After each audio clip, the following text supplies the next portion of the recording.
Well, good afternoon, everyone, and welcome to this edition of our Quick Convo series, or the Farm Program's Quick Convo series. As a reminder to you, these quick conversations are structured to be about 30 minutes long. Our target audience are the dairy farmers, and they really serve as an opportunity for folks to ask questions directly of the farm program staff. So in this series, we will go over each of the program areas within the farm program, have an opportunity to interact with a farm team member, and then really encourage folks to ask their questions either via Zoom or as we stream on Facebook. Also, as a reminder, each of these sessions is recorded and they will be posted on the Farm Program website, as well as some additional supplementary materials related to that quick conversation.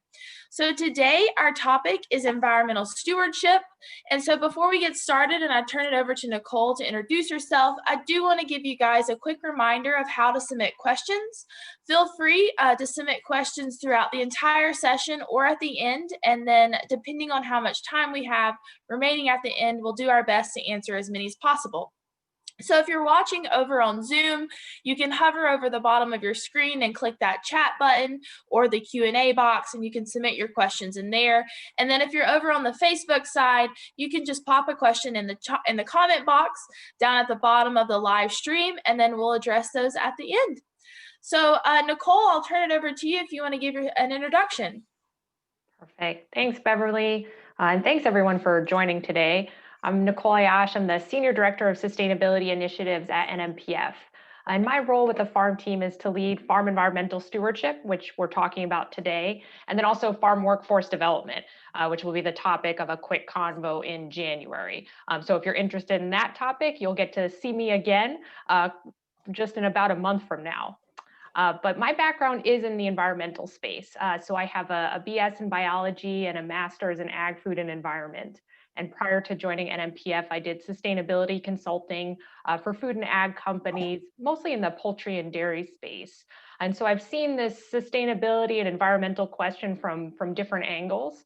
And one of my clients was also the farm program. So I've actually had the joy of working on farm environmental stewardship since it started back in 2017, but officially joined NMPF about 2.5 years ago. And since then, my focus has been on growing and building out these two newest areas of the farm program. Thanks, Nicole. And I guess to get us started, just as a level set, just can you provide with us an overview of what ES is? Yeah. So farm environmental stewardship started in 2017. And the cornerstone of it, like a lot of the pillars of the farm program, is our evaluation, our second party evaluation. And for Farm ES, that evaluation is in part a calculator that helps a farm estimate its greenhouse gas emissions and energy footprint associated with milk production. So as part of the evaluation, data is collected that goes into the evaluation tool, into the calculator that generates that footprint. Farm ES in version 2 also asks about nutrient management plans as well.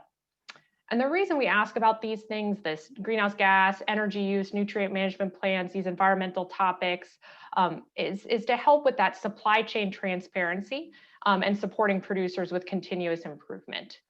So like the rest of the farm program, we have that dual purpose around assurance outside of our dairy industry, so for our customers and consumers, and also supporting our producers in these areas. There are just a few other things on this slide just to give a sense for listeners of the scale of Farm ES. So it's a little different than farm animal care. Farm animal care is on 98% of the milk supply today.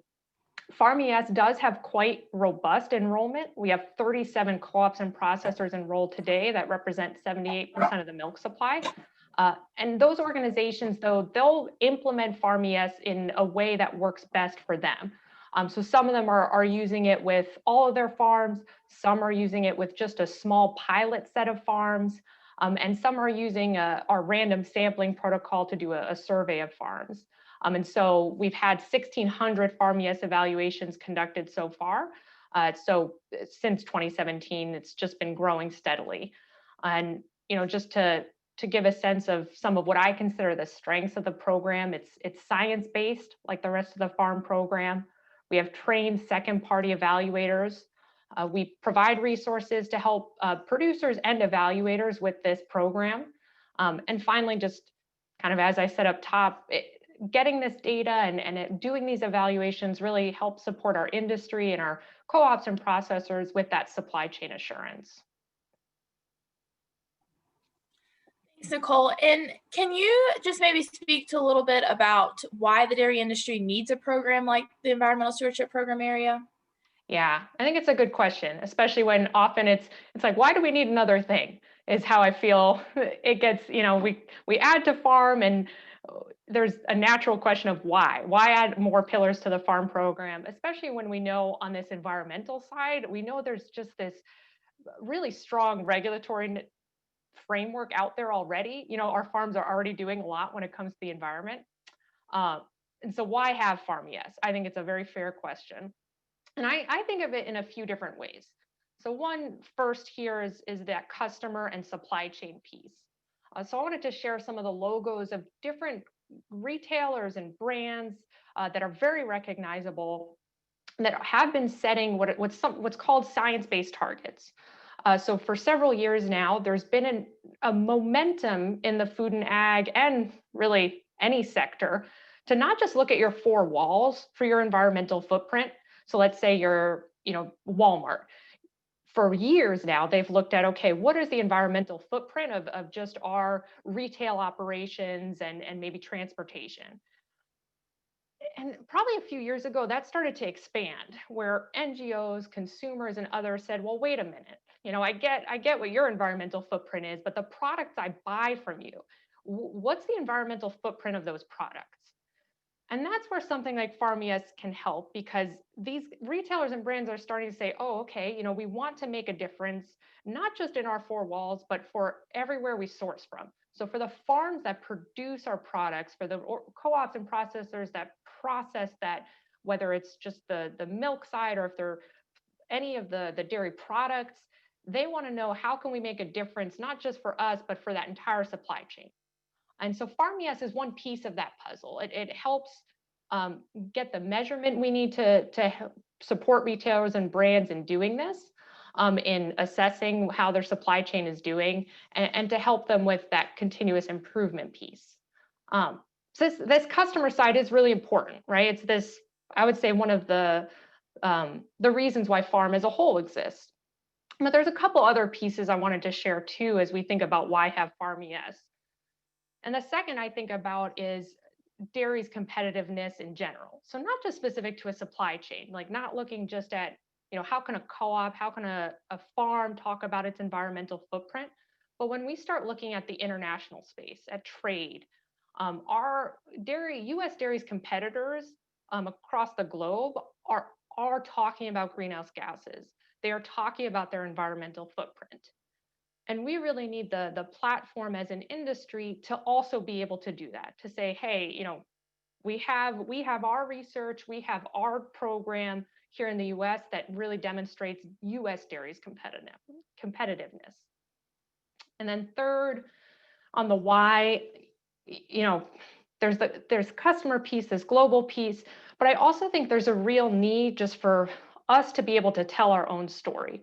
So for the dairy industry, for years in the US, there's been just such great progress when it comes to being an environmental solution and a positive impact on the environment. And that story doesn't always get told because we don't always have a great way to tell it. And so I won't pretend that FARM has that answered. And if you do FARM suddenly all consumers and customers will know how great dairy is for the environment.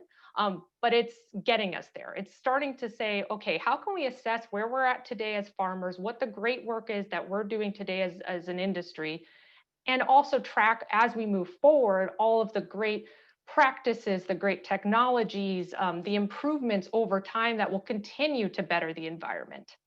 And so FARM is really a way for the industry to start and the community to start telling the story of dairy's environmental footprint in a really robust and credible way. Thanks, Nicole. And And I think the next step or natural progression is just to kind of go through a few of the steps of how exactly the program was developed. It's a good question. And so, as I mentioned up top, a lot of the cornerstone of FARM-ES is that calculator, that modeling tool. And certainly we need to be able to stand behind the numbers that come out of FARM-ES. I think that's understandable and not just understandable, it's critical. It's critical that we can stand behind it and that we can share externally with all of the customers and consumer groups out there, how does dairy calculate its footprint? And so the underpinning of FARM-ES is the research that the dairy industry led it started back in 2007 and resulted in research that was published in 2013. So there is peer-reviewed published research that underpins FARM-ES. And it was led by the Innovation Center for U.S. Dairy, along with researchers from other institutions. So in particular, they partnered with the University of Arkansas, but there were also researchers from other groups as well. And they did what's called a life cycle assessment. So it sounds simple, but it ultimately gets really complicated. But it's looking at the entire supply chain. So from cradle, so from making fertilizer, from producing the natural gas that farmers then use, just from the very inception of anything in the supply chain to the actual use on the farm, to the transportation, distribution, use of a product. What is the footprint along that entire value chain? That was what the researchers did in a series of about, I think, 10 different published papers. And one piece of that was taking that research and making a model that then farmers could assess their own footprint. So, right, they're doing this life cycle assessment for all of dairy, the entire industry, but then how could they build something where an actual farm could take it down to their level and understand what is the footprint associated with just the milk coming off of my farm? And so those researchers, as part of this larger work, did that in a published paper in 2013 that became what was FarmSmart. So some of you may be familiar with that name. FarmSmart was the predecessor to FARM-ES, and it lived at the Innovation Center. And the decision was made sometime in 2016 that it would be a really great opportunity to move that science over to the FARM program and FARM Environmental Stewardship, in part because through the FARM program, we have kind of that implementation network through our co-ops and processors. We have the evaluator network to really get that model and that science out there. Thanks, Nicole. And, we've talked a little bit about the background and what the program is, but I think the burning question, no matter which program area we talk about in FARM, is who gets to approve and make those decisions of what are the final standards. So can you speak a little bit about that? Yeah, of course. And, like the rest of FARM, we do have a pretty robust governance structure for FARM-ES. And I'll start maybe bottom to the top here, but as those of you on the call may have been part of other quick convos might be aware, the FARM program really benefits from our Farmer Advisory Council, which is composed of entirely of farmers from across the country representing different production styles, different regions, and they give input and feedback into all of the FARM program. So they've had the opportunity at times to talk about different issue areas that impact farm environmental stewardship. And certainly I'm excited that that group exists and will continue to inform our work in FARM-ES. And then the Environmental Stewardship Task Force is really a group that's entirely focused on FARM-ES. So whereas the Farmer Advisory Council talks about a number of topics, the FARM-ES Task Force is a group of farmers, co-op staff, subject matter experts that provide input into the strategic direction of FARM-ES. So they're the ones that are going to be reviewing some of our draft materials, giving us input into how FARM-ES should progress in the future for each version cycle, reviewing any suggested changes or additions. And then the governance structure from there is the recommendations from the task force would go up to the NMPF Environmental Committee for review, and that committee would make a recommendation to the board of directors for changes to FARM-ES. I will say as part of this, that's not on the slide, is, we've talked a lot and now already about the science side of FARM-ES.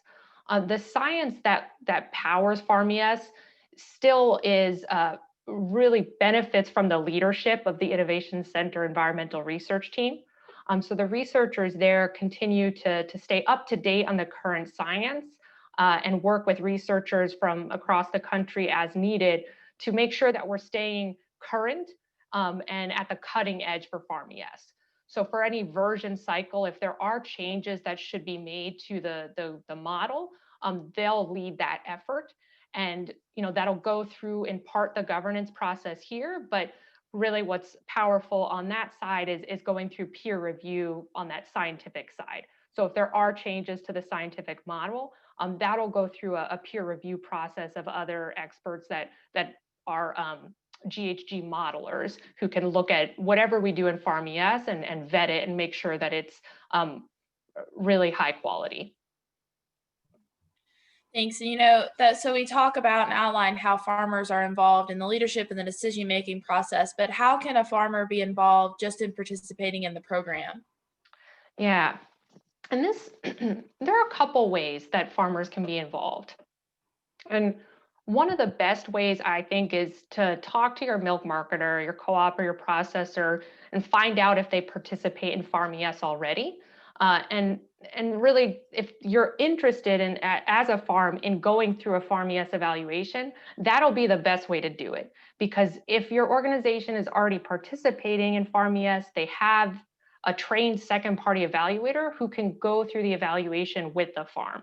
And that's really the best experience, because that evaluator will know how to run FARM-ES, will know about the resources that we have available for producers, and will also be able to help interpret the results. So that's one of the best ways to get involved. The second avenue is that the FARM-ES calculator and evaluation is available to any farm that wants it as a self-evaluation, or a first-party evaluation, I should say. So if a farm wants to do that GHG calculation for their own operation, they would need to find out their farm program login, so they could email the farm inbox, and I think we'll have the contact information later in the presentation. But they can get their login information, go ahead in and do a first-party FARM-ES evaluation, enter their own data, and get their results. So those are really the two ways if they want to do a FARM-ES evaluation. And certainly after an evaluation, there's also the opportunity on our website to provide feedback. So if there are those that have thoughts about FARM-ES after going through an evaluation, I definitely encourage producers to go in and give some thoughts. So even if it's not about the evaluator, about the evaluation itself, but if you have ideas or think of things for FARM-ES, it's always helpful to have that. Even if we're not in a public comment period, I think it's useful to gather that feedback over time as we go forward. So if a dairy farmer does elect either to participate in ES as an individual, or they're participating through their co-op or processor, what are those expectations of that farmer for participation?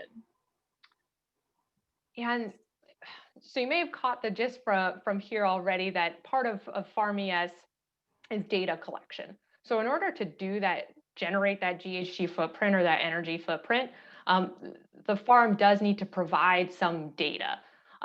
And so a lot of the expectations here are around helping the evaluator with that process.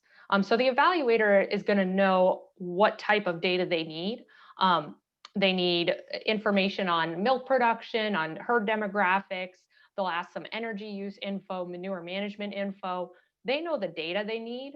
The farmer's responsibility is really to assist with, okay, here's where I might have that data, or asking questions of the evaluator of, okay, I'm not really sure what you're looking for. This is what I have. Does that match what you need?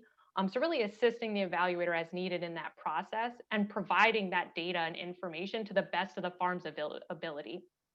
And that said, I think many evaluations will have at least one data gap.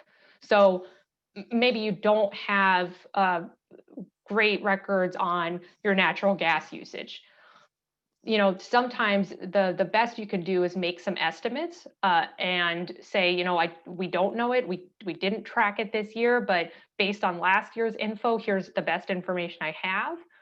Or maybe the evaluator might say, based on your size and where you're located, here's what I think would be a reasonable estimate. And so just letting the evaluators know when there are data gaps will help do that estimation and fill in those gaps. Thanks. So, I think a big question that we hear, and it doesn't matter which area on the farm we're talking about or in the supply chain, but there's always the question of what's next to come, what's going to be the next ask of for farmers and producers, what's the next needle we have to move. So do you have any idea, or can you speak to any of what's coming down the pike in terms of environmental stewardship in the dairy industry? Yeah, I think the best way to frame this up is to talk about the upcoming goals that the dairy industry has set. So this effort to set goals was led by DMI and the Innovation Center for U.S. Dairy, but did involve kind of all of the dairy industry groups and a lot of input from producers, from environmental experts, from different producer groups and industry groups. So it looks easy when it's on one slide, but creating these goals did take quite a bit of effort throughout 2018 and 2019. But the 2050 goals around the environment are to become carbon neutral or better by 2050, to optimize water use while maximizing recycling, and also improve water quality by optimizing utilization of manure and nutrients. So essentially continuing to work in this greenhouse gas area, but growing to include water use, water quality, and also a TBD, to be determined goal around biodiversity, which hasn't been set quite yet, but is on the industry's radar. And so we know that there are these 2050 goals, and there's a lot of work to get there. And some of this slide covers that. I won't go too much into the net zero initiative, but that's really the overarching strategy to help get the industry there. And FARM ES is one piece of that. It's not going to get us everywhere, but it's going to help with the piece around supporting our producers, especially with getting to these goals through kind of the evaluations that we talked about, through growing the type of resources that we have, maybe even improving the evaluation to support producers in what if scenarios or scenario building, trying to really help with that continuous improvement piece. But we know that we have these 2050 goals and we want to get there. And FARM ES will grow in order to help us get there. So right now, for example, we focus a lot on this greenhouse gas piece, which was critical and continues to be critical for customers and consumers. But we know that there are these upcoming issue areas around, let's say, optimizing water use or ensuring that we're improving water quality. We haven't really tackled that in FARM ES quite yet in a robust way. So we know and expect that the FARM ES program area will grow in terms of content. So trying to figure out, okay, how do we address these other goals? And then also in terms of capability. So those resources to support continuous improvement. And I'll talk a little bit too of how we're trying to think through how to get there is this strategic planning process that we're going through this year, and that will also continue probably into 2020, or excuse me, 2021. Oh gosh, 2020 is almost over. That will continue into 2021, next year. So FARM ES strategic planning is essentially a look inward as we saw, okay, these 2050 goals are upcoming. At the farm program, we said, okay, how are we going to get there? How are we going to grow FARM ES? How do we look back at where we've been from 2017 to 2020 in order to critically think, okay, what worked, what maybe didn't quite work, so that we can develop a short-term, a medium-term, and a long-term roadmap for how we're going to evolve FARM ES. And here, if you want to go to the next slide, I think there's a little bit about strategic planning on there. I need my notes to remind myself sometimes. And this roadmap for FARM ES will address some of what I talked about already of, how will the science and technical side evolve? programs and features, if we need to add metrics or questions. But the really important piece to highlight here is it's not us at the farm team just sitting around thinking, okay, well, how is Farm ES going to get better? We're doing this strategic planning through the benefit of a lot of input and feedback. So some of this we've done already, and some of it will continue into 2021. But we've had a session with our Farm ES task force, so as farmers, co-op staff, subject matter experts, to give us some feedback and thoughts. We had a session with the Farmer Advisory Council to get some of their initial ideas. We also had a session with representatives from 9 different brands and retailers to better understand, what are customers looking at today and what are they thinking about for the future, so that we can make sure that we're still through the farm program at the cutting edge. We're also collaborating closely with the Innovation Center Environmental Research Team. As I mentioned earlier, they're really critical to the science side of Farm ES. So we're working very closely with them on the strategic planning process.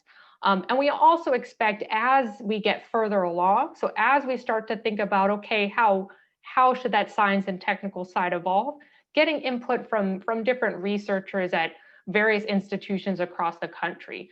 So finding out what are different modeling efforts going on, what are ones we could benefit from, learn from, how could that inform Farm ES?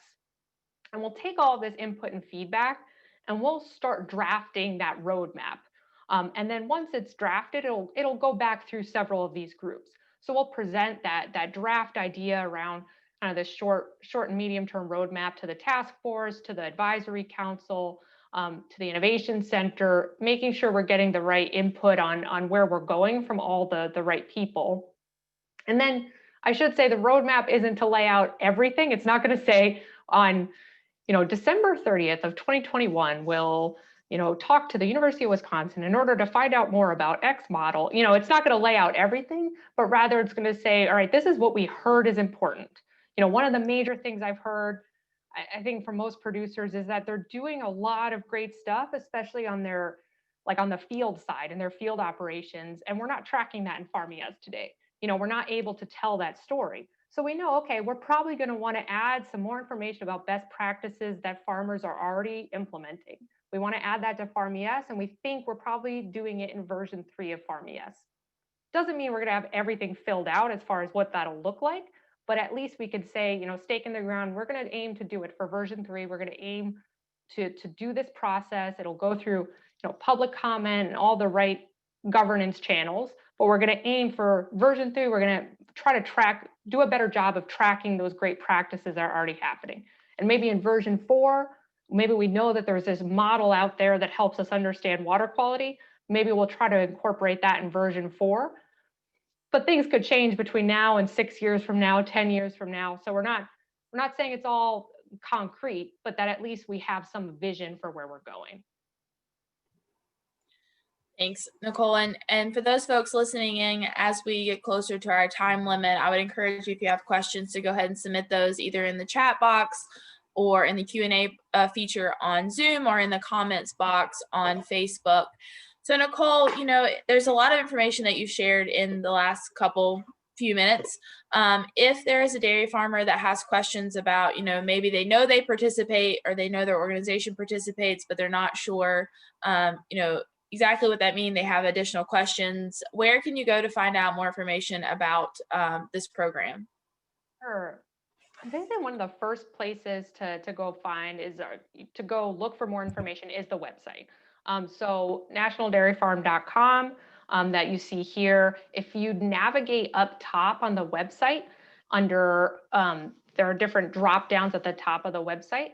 You can go and to the environmental stewardship area of the website. We'll talk all about what is Farm ES, who is on the Farm ES task force, what are the resources available for Farm ES. It's all on the website. We have, I think one of the top resources I would certainly recommend is the evaluation prep guide that we recently put out for Farm Environmental Stewardship. It talks a lot about, what is the program? What are the expectations from a producer? What type of data is collected in a really short format? So that's a really great place to start if farmers want to learn more about the program. And then from there, all the other pieces of it include our user guide. It's really made for evaluators, a reference manual that talks about next steps and continuous improvement, and a whole suite of other resources too that I won't give everything away so that everyone will want to go on the website and go and look and see what resources we have. And obviously the other person to talk to would be your farm evaluator. So maybe your farm animal care evaluator is not, maybe they're not doing Farm ES today, but that would be a great first step to talk to them and say, hey, is my co-op, are we participating in Farm ES, or who do I talk to get more information? And maybe that farm evaluator won't have all the answers right there. Maybe they say, I don't know, I got to go check, I got to talk internally, figure out what we're doing. But they're going to be a really great resource to talk about, at least how your organization is or is not participating in Farm ES today. And also letting them know, well, I would really love to participate in Farm ES. And so maybe they could take that feedback internally and try to find out next steps for you as a farm. Thanks. And we are getting close on time. And so we'll have time for about 2 questions before we wrap up. The first one asks, based on the information that Farm ES has collected so far, in general, how does the U.S. dairy compare to internationally to other countries? Yeah, it's a great question. And I should say, so when the U.S. dairy industry looks to analyze its footprint for the industry as a whole, Farm ES is one piece of that. Farm ES is a great part of that data collection because, as I mentioned up top, we've had 1,600 evaluations submitted to date. So it's a really great set of data. But we don't necessarily have every geography represented fully in Farm ES today. So the researchers will look for other data as well. So Farm ES is a part of it, but they'll also look at some USDA data, some data from other subject matter experts to ensure that we have a robust picture of our footprint. But based on that, and based on what I know of the analysis of the most recent analysis, I think, was from 2017 data, 2018 data. I mean, the US dairy industry has consistently had a lower footprint than most of our, if not all of our international competitors. And that's not just based on Farm ES and US data. That also matches research that was done by the FAO pretty recently. So the Food and Ag Organization of the United Nations, they put out a report about 2 years ago, I believe, that compared different regions of the globe in terms of how the dairy sector's GHG emissions compared. So they looked at GHG emissions from kind of across the world, and their research using other data, so not even Farm ES data, also showed that the North America region, including the US, was the most efficient and had also reduced its emissions since from 2005 to 2015. So we know the US dairy industry does a great job already. It's one of those things where we know we have a great story to tell. And I think our challenge is to show how we continue to improve over time, because we know that we are. It's one of those challenges is to make sure we can show it. Yeah, I think that's one of the untouted opportunities of the farm program is that it seems like a lot of work, but it really is that data and that proof points to be able to be, arguments of, if nothing else, when it comes to how well the dairy industry is doing here in the U.S. So this next question asks, will version 3 begin in 2023? Yeah, it's a good question. So Farm ES and Farm Workforce Development, I should say, are going to be on the same version cycle or the same timeline as Farm Animal Care. So we're on a different version, as those may know. So Farm ES is on version 2 right now, and version 3. And this is where I'm going to need Beverly to double check my math, because someone just asked me about this earlier today, and I thought to myself, what year is it? But we are 2020, and version 2 started, and with kind of COVID really affecting a lot of everything that we do in dairy or elsewhere, those on the call maybe would certainly be aware that it affected the farm program as well. So for Farm Animal Care, ES, and Workforce, because of COVID, we extended the version cycle by 1 year. So being able to do for animal care, the current version evaluations through 2023, and it would be the same for Farm ES and workforce development. And this is where I'm going to have Beverly make sure that I did my math correctly. So that would place version 3 in 2024 as starting. Beverly is nodding her head. That's how I calculated as well. So yeah, with the extensions, the year-long additional year for each of the versions, will begin Animal Care version 5 and ES version 3 on January 1, 2024. Thank you. That was, I was counting 1, 2, 3. I was counting the number of years earlier, and I needed a second hand to help me. So thanks, Bev. No worries there. So we are up on time today. So if you have any additional questions that we weren't able to get to today, or if you know some questions come up, or if you happen to be watching the recording and would like to speak to someone on the farm team at beyond your co-op or processor, please feel free to reach out to us at that dairyfarm@nmpf.org email address. We also encourage you to follow along on our social media. You can see @Farm Program is our handle on almost all of the platforms. And www.nationaldairyfarm.com is the email address that Nicole talked about earlier, that you can not only go and find the recordings for today's session, links to some supplementary materials that we may have discussed, as well as other resources and information about all of the farm program. Thank you guys for tuning in today, and thank you, Nicole, for speaking with us about the Environmental Stewardship Program area. We do look forward to our next quick conversation, which will be January the 6th, and we'll be discussing the Farm Antibiotic Stewardship Program area with Dr. Jamie Jonker. So please be sure to tune in for that. And if not, everyone have a good day. Thank you. Thanks, everyone.